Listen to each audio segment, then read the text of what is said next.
नमस्कार, स्वागत है आपका। मैं हूं आपके साथ सपना दीपक मदेशिया। बुलेटिन का आगाज करेंगे। खेल मंत्री रेखा आर्य ने हल्द्वानी के ऊंचापुल और इसी के साथ साथ अमृत आश्रम क्षेत्र में आयोजित शांति योग धाम चैंपियनशिप का विधिवत उद्घाटन किया।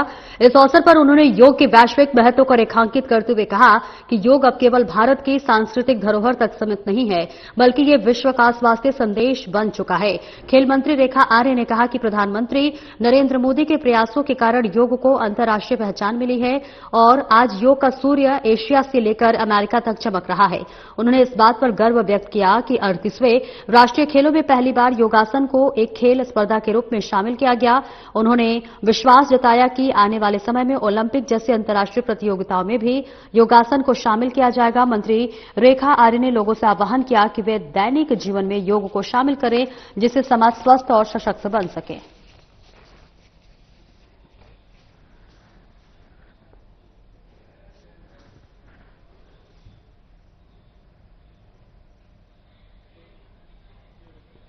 और आगे बढ़ेंगे, जहां पर ऋषिकेश में बिहार स्थित श्री गुरु राम राय पब्लिक स्कूल का 29वां वार्षिक उत्सव धूमधाम के साथ मनाया गया। कार्यक्रम में मुख्य अतिथि मेयर शंभू पासवान पहुंचे। उन्होंने प्रिंसिपल सुनील कोठारी के साथ मिलकर दीपक प्रज्वलित कर वार्षिक उत्सव के कार्यक्रम का शुभारंभ किया। मौके पर स्कूल के छात्रों ने सांस्कृतिक कार्यक्रमों की प्रस्तुति दी, जिसमें गढ़वाली, कुमाऊनी, हिमाचली, पंजाबी और राजस्थान की संस्कृति की झलक देखने को मिली। इसके अलावा बेटी पढ़ाओ बेटी बचाओ को विचारधारा को जन जन तक पहुंचाने के लिए छात्रों ने लघु नाटक का मंचन भी किया। कार्यक्रम में समापन पर मेयर शंभू पासवान ने शिक्षा और सांस्कृतिक कार्यक्रम में उत्कृष्ट प्रदर्शन करने वाले छात्रों को प्रशस्ति पत्र देकर हौसला अफजाई की। मौके पर स्कूल के प्रिंसिपल सुनील कोठारी ने सुरक्षा की दृष्टि से स्कूल के आसपास सीसीटीवी कैमरे लगाने और जल भराव की समस्या से निजात दिलाने की मांग मेयर से की। मेयर ने समस्या का उचित समाधान करने का आश्वासन दिया।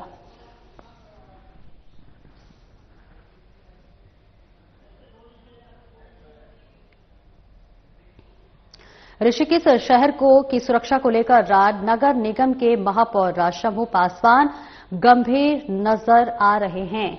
जी हां, आपको बता दें, उन्होंने शहर के चप्पे चप्पे पर नजर रखने के लिए ज्यादा से ज्यादा सीसीटीवी कैमरे लगाने का निर्णय लिया है। शहर में कितने कैमरे लगाए जाएंगे, इसका आकलन नगर निगम की टीम कर रही है। संख्या निर्धारित होने के बाद वार्ड वाइज टेंडर करके सीसीटीवी कैमरों की खरीद होगी और उन कैमरों को शहर की सुरक्षा के लिए लगाया जाएगा। इन कैमरे का कंट्रोल रूम नगर निगम के पास होगा। खास बात यह है कि कैमरे यदि खराब होंगे तो पहले से ही इनको ठीक करने का ठेका भी तय किया जाएगा, जिससे कि कैमरे खराब होते ही ठीक हो सके। फिलहाल जो कैमरे नगर निगम के हैं और बंद पड़े हैं, उन्हें भी चालू करने के प्रयास किए जा रहे हैं।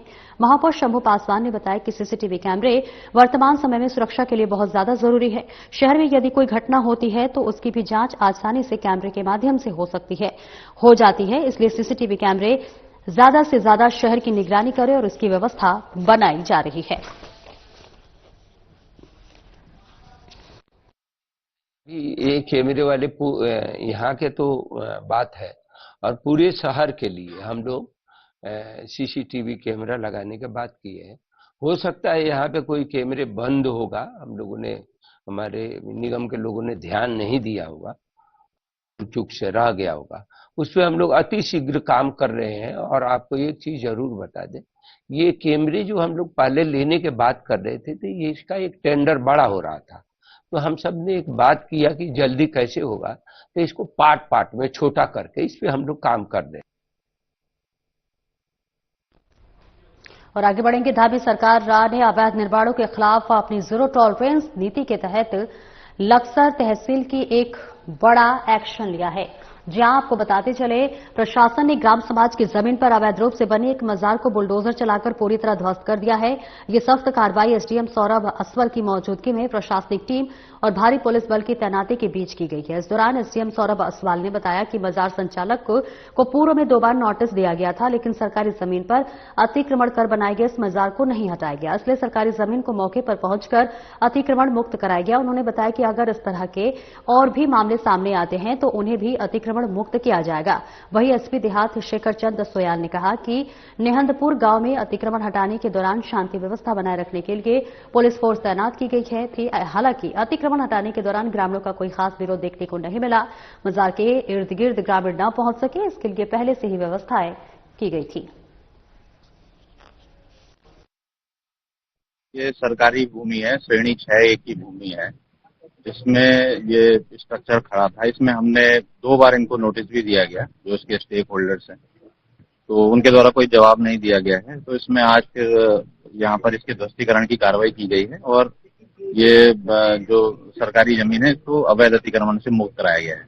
देखिए, अभी सभी जगह जांच चल रही है, सभी जगह हमने अपने राजस्व टीम को लगा रखा है और अगर ऐसे इस तरह के और भी अवैध अतिक्रमण निकलते हैं तो उनका भी ध्वस्तीकरण किया जाएगा और सरकारी भूमि को अवैध अतिक्रमण से मुक्त कराया जाएगा। क्योंकि इनसे पहले से ही वार्ता हुई थी, जैसा मैंने बताया कि 2 नोटिस पहले ही सर्व कर दिए गए थे, तो इनको भली भांति ये जानते थे कि ये सरकारी भूमि पे अतिक्रमण करके बनाए गए, इसलिए इसमें कोई ज्यादा विरोध नहीं यहाँ पर देखने को मिला।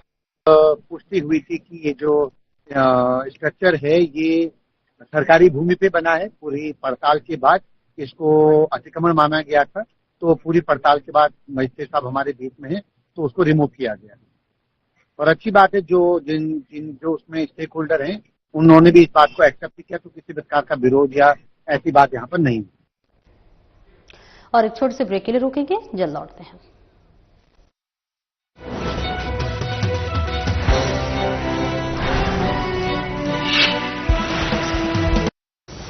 देवभूमि उत्तराखंड, जहां हिमालय की चोटियां आसमान छूती हैं और नदियां जीवन की धारा बनकर बहती हैं।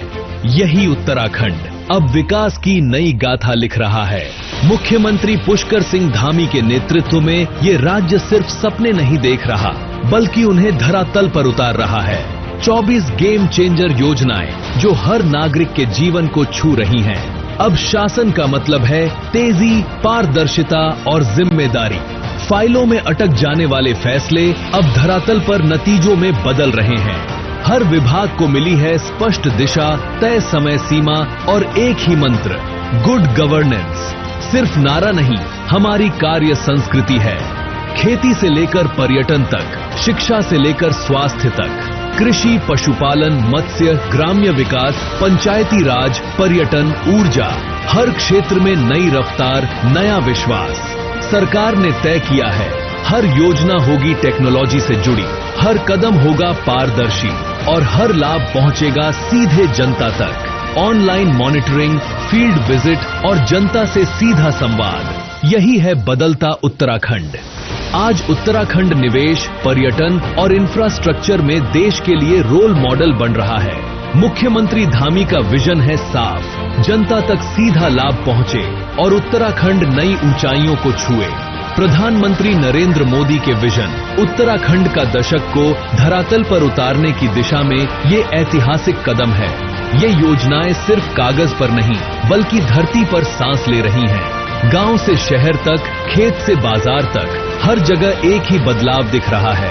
उत्तराखंड बदल रहा है, गति, पारदर्शिता और गुड गवर्नेंस के साथ। उत्तराखंड, पारदर्शी शासन, तेज विकास।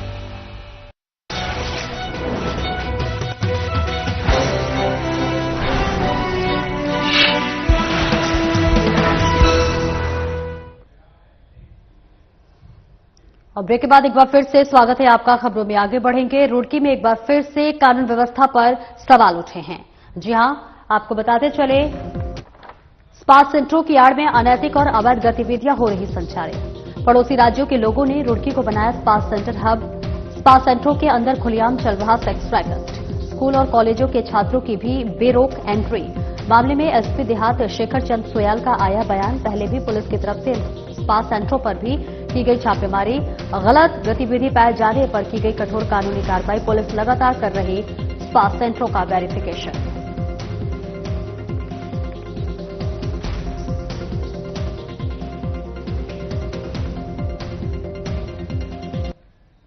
देखिए, स्पा सेंटर, इसमें जो एक अथॉरिटी होती है, हेल्थ डिपार्टमेंट या टूरिज्म डिपार्टमेंट से ये लोग कुछ अपना इनका प्रोसीजरल पार्ट होता है।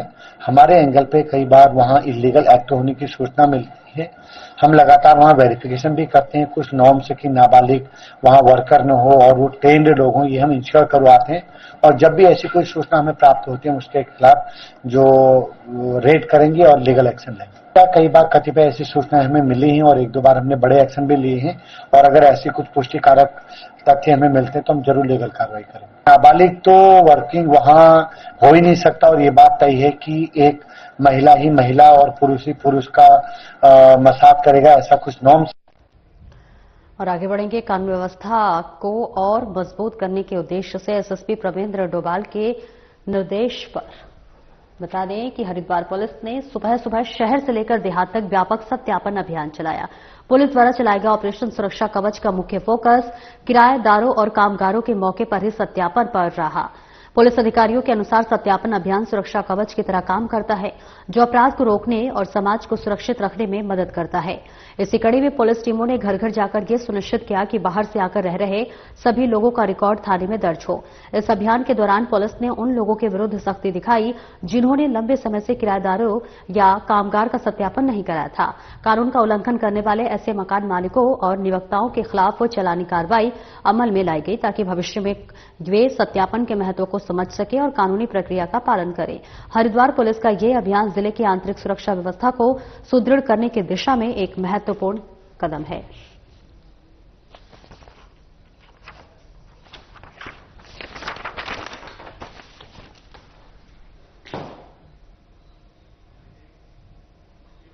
और वहीं रामनगर पुलिस को बड़ी सफलता हाथ लगी है, बड़ी कामयाबी हाथ लगी है। पुलिस ने 2 अलग अलग हत्या की वारदातों का खुलासा करने में बता दें कि 2 आरोपी यानी सभी आरोपियों से पूछताछ की जा रही है।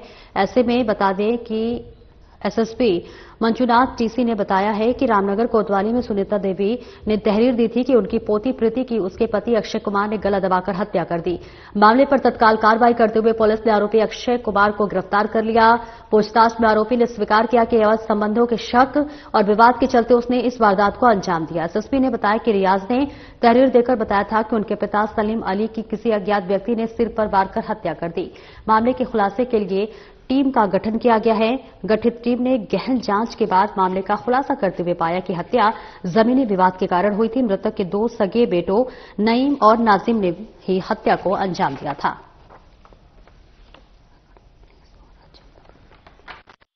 मुख्यमंत्री महोदय का निर्देश है इस प्रदेश को अपराध मुक्त उत्तराखंड बनाना है।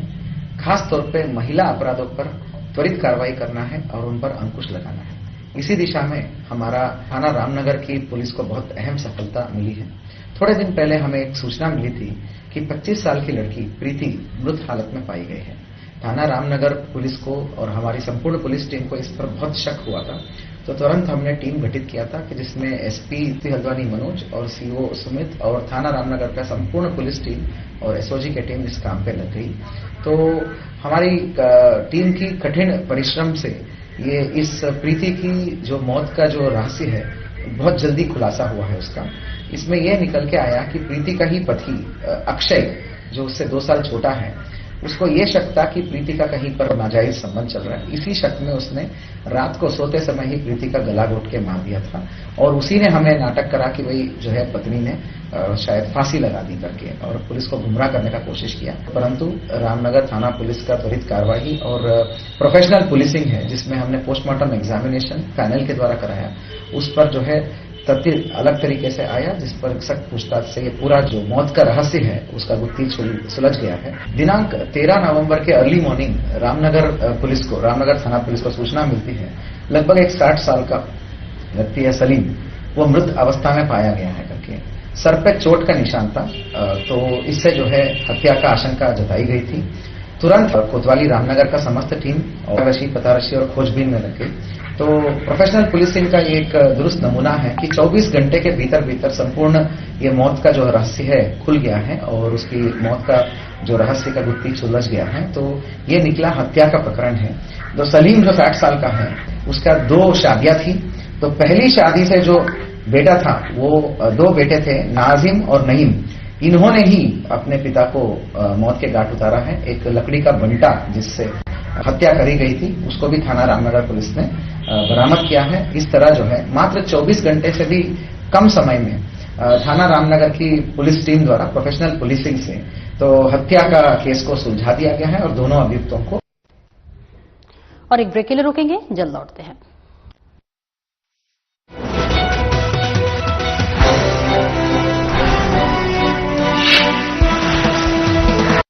प्रधानमंत्री श्री नरेंद्र मोदी जी के मार्गदर्शन और मुख्यमंत्री श्री पुष्कर सिंह धामी जी के कुशल नेतृत्व में उत्तराखंड सरकार पर्वतीय क्षेत्रों में औद्योगिक निवेश को नई दिशा और गति देने के लिए विशेष पहल लेकर आई है।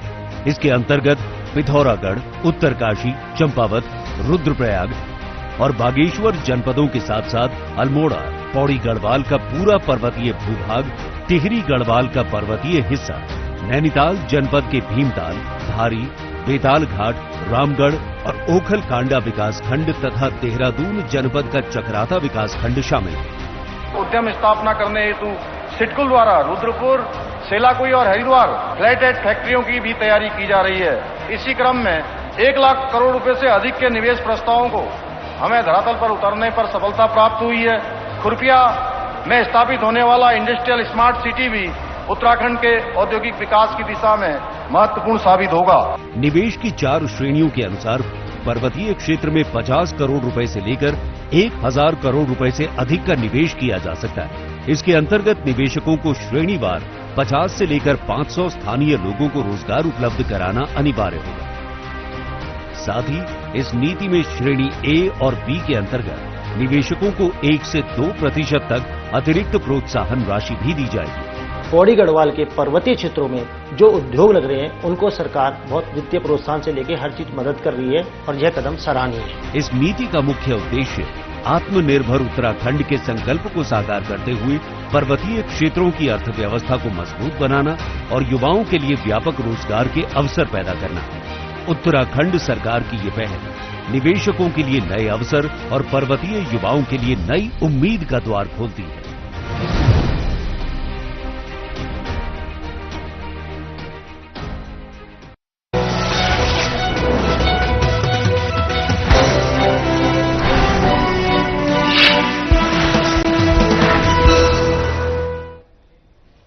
अब ब्रेक के बाद एक बार फिर से स्वागत है आपका। खबरों में आगे बढ़ेंगे। पिथौरागढ़ पुलिस और राज्य आपदा प्रबंधन प्राधिकरण ने जिले में भूकंप जैसी आपातकालीन परिस्थितियों से निपटने की तैयारियों को परखने के लिए आपको बता दें एक व्यापक मॉक ड्रिल का आयोजन किया गया। इस संयुक्त अभ्यास में पुलिस, एसडीआरएफ, फायर सर्विस, स्वास्थ्य विभाग सहित सभी संबद्ध विभागों ने हिस्सा लिया है और इस मॉक ड्रिल का मुख्य उद्देश्य आपदा की स्थिति में तुरंत राहत एवं बचाव कार्य की वास्तविक समय में समीक्षा करना था।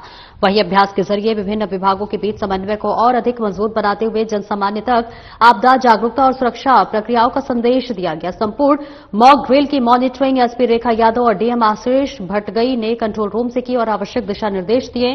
पिथौरागढ़ पुलिस ने आश्वस्त किया है कि जनपद हर प्रकार की आपातकालीन स्थिति से निपटने के लिए पूर्णतः तैयार है।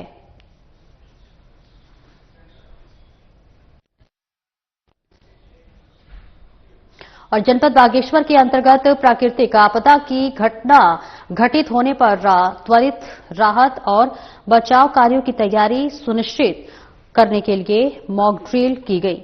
इस बीच आपको बताते चले चेतावनी दी गई, माफ कीजिएगा, आप इस बीच आपको बता दें मॉक ड्रिल के आयोजन का मुख्य उद्देश्य किसी भी तरह की दैवीय और प्राकृतिक आपदा घटना से राहत एवं बचाव की तैयारियों को वास्तविक रूप से परखना रहा। इस दौरान टीमों की आपसी समन्वय, त्वरित प्रतिक्रिया क्षमता, उपकरणों के उपयोग और बचाव प्रक्रियाओं का गहन अभ्यास किया गया। सफल आयोजन ने यह सुनिश्चित किया कि जनपद बागेश्वर किसी भी आपदा की स्थिति में प्रभावी ढंग से प्रतिक्रिया देने के लिए तैयार है।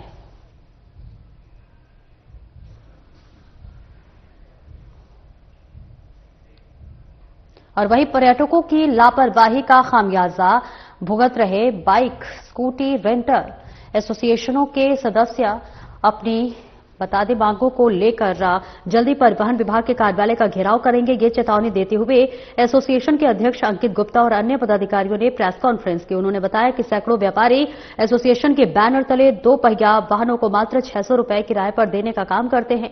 पर्यटकों को वाहन किराए पर देते समय वाहन के दस्तावेजों और 2 हेलमेट दिए जाते हैं, लेकिन पर्यटक हाईवे पर ट्रैफिक नियमों का उल्लंघन कर रहे हैं, हेलमेट भी नहीं पहन रहे हैं। ऐसे में हाईवे पर लगे कैमरों के माध्यम से परिवहन विभाग ऑनलाइन चालान काटने की कार्रवाई कर 1000 से 2000 रुपए का जुर्माना वसूल रहा है, लेकिन ये चालान 24 से 48 घंटे बाद व्यापारियों के मोबाइल पर पहुंच रहा है। तब तक पर्यटक किराए पर लिया वाहन वापस देकर बैरंग लौट रहे हैं। ऐसे में व्यापारियों को भारी नुकसान हो रहा है। इस संबंध में पहले भी परिवहन विभाग को ज्ञापन देकर समस्या का समाधान करने की मांग की गई है, लेकिन समस्या का समाधान नहीं हुआ है।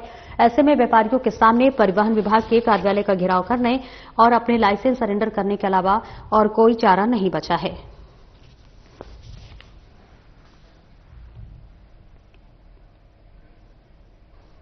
उत्तरकाशी जनपद में गंगोत्री नेशनल हाईवे की मरम्मत और पुनर्निर्माण के लिए जिला प्रशासन ने एक बड़ा और महत्वपूर्ण कदम उठाया है। जी हां, जिलाधिकारी प्रशांत आर्य ने सीमा सड़क संगठन को स्पष्ट निर्देश जारी किया है कि गंगोत्री धाम से धराली तक हाल ही में हुए प्राकृतिक आपदा से क्षतिग्रस्त हुए हिस्सों के सुधार को सर्वोच्च प्राथमिकता दी जाए। डीएम प्रशांत आर्य ने गंगोत्री धाम से धराली तक के आपदाग्रस्त मार्ग के लिए एक विस्तृत रोडमैप तैयार करने का आदेश दिया है, जिसे 5 फेज में पूरा किया जाएगा। ये निर्देश हाईवे के संवेदनशील और टूटे हुए हिस्सों को जल्द से जल्द बहाल करने की दिशा में एक प्रशासनिक पहल है, ताकि यात्रा को सुगम और सुरक्षित बनाया जा सके। जिलाधिकारी ने सख्त निर्देश दिए हैं कि इस रोडमैप पर तुरंत कार्य शुरू किया जाए और पुनर्निर्माण कार्यों में किसी भी प्रकार की ढिलाई बर्दाश्त नहीं की जाएगी। ये कदम आगामी चारधाम यात्रा और स्थानीय जनता की सहूलियत को देखते हुए उठाया गया है।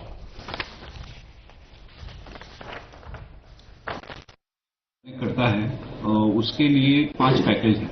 उन 5 पैकेज में से पैकेज नंबर 1, 4 और 5 इन पैकेज का फाइनलाइजेशन होना है। तो फाइनलाइजेशन से पहले धराली की जो घटना घटी इसमें काफी और उसके आगे पीछे भी काफी जगह पे स्लाइड्स हुए, तो उसको देखते हुए मॉर्थ ने बीआरओ को निर्देश दिए हैं कि जो आपका पूर्व प्रस्तावित जो आपका अलाइनमेंट है, एक तो वर्तमान में जो सड़क चल रही है वो, प्लस जो उनका वाइडनिंग का प्रोजेक्ट था उसमें उन्होंने 145 में उनको रिविजिट करने को कहा है।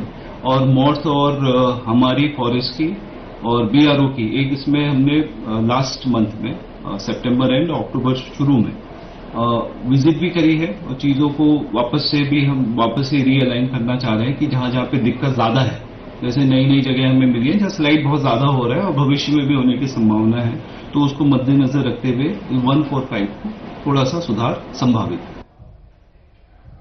चारधाम यात्रा पर आए एक बताते चले कि 68 वर्षीय तीर्थयात्री की रुद्रप्रयाग में अलकनंदा नदी में डूबने से मौत हो गई।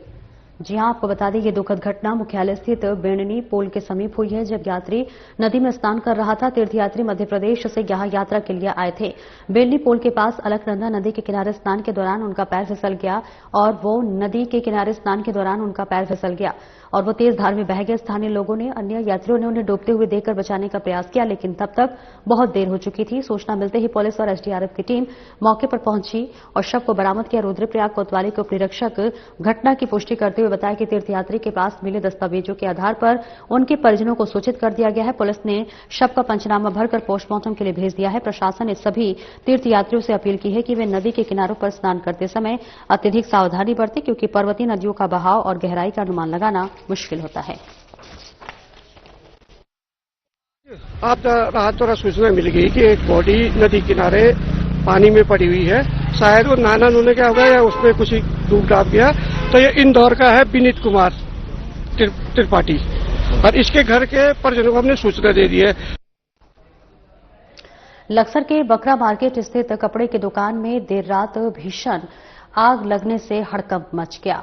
जी हां, आगलगी की घटना इस बीच बताते चले कि सूचना मिलते ही घटना की सूचना फायर ब्रिगेड स्टेशन लक्सर को दी गई है। सूचना मिलते ही फायर यूनिट तत्काल मोटर फायर इंजन सहित घटनास्थल के लिए रवाना हुई। घटनास्थल पर पहुंचने पर देखा गया कि कपड़े की दुकान में भीषण आग लगी हुई थी और लपटें तेजी से ऊपर उठ रही थी। टीम द्वारा तुरंत मोटर फायर इंजन से होज पाइप फैलाकर पंपिंग शुरू की गई। अथक प्रयास, जोखिमपूर्ण और तत्काल कार्रवाई के चलते आग पर पूरी तरह काबू पा लिया गया। फायर टीम की तत्परता से आग को आसपास के दुकानों में फैलने से रोक दिया गया और करोड़ों की संपत्ति जलने से बच पाई। फिलहाल आग लगने का कारण मुख्य शॉर्ट सर्किट माना जा रहा है। दुकान स्वामी शुभम ने बताया कि उनके लाखों का कपड़े का सामान जलकर राख हो चुका है।